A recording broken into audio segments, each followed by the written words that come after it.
One last thing before we call it a day. Let's say that f of x is equal to the square root of 9 minus x squared, and g of x is equal to the square root of x plus 2.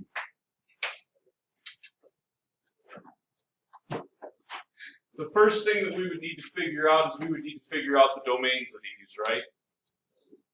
Now, the domain of g is a little bit easier to come up with because you said x plus 2 greater than or equal to 0. So x is greater than or equal to negative 2. So the domain of g would be negative 2 to infinity. Sound good?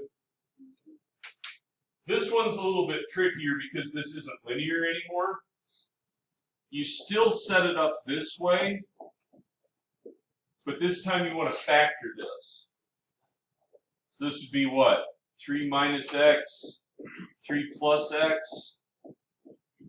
Now your approach has to be different because of the fact that that's not linear. So here's how this works. You make a number line, and you put where it's equal to 0 on there. And I'm going to need that because I got the equal to part. Now here's the trick.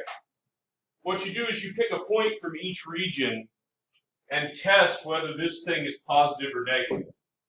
So pick a point from the left. Negative 5 sounds great. 3 minus negative 5 would be positive, right? 3 plus negative 5 would be negative, right? Positive times negative? Negative. Pick a point from in there. 1. 0 would be even easier. 3 minus 0 is positive. 3 plus 0 is positive. Positive times positive is positive. Pick a point from over here. Fail. 4. 3 minus 4 is negative. 3 plus 4 is positive. Negative times positive is negative. Now we wanted this to not be negative, right? So that means I would want this piece in the middle, which means that the domain of f is negative 3 to 3. Now real quick before we run out of time, if I want to do f plus g of x, those two square roots don't combine. So literally this is all you can do for it. The issue I want to get at is what the domain is. Well, if this guy is defined from negative 3 to 3, and this guy is defined from negative 2 to infinity, then this whole thing is going to be defined. It's not a union, you got to do an intersection. Where do they overlap?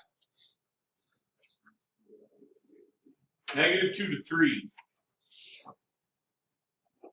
So the domain of f plus g would be negative 2 to 3. Because here's the thing.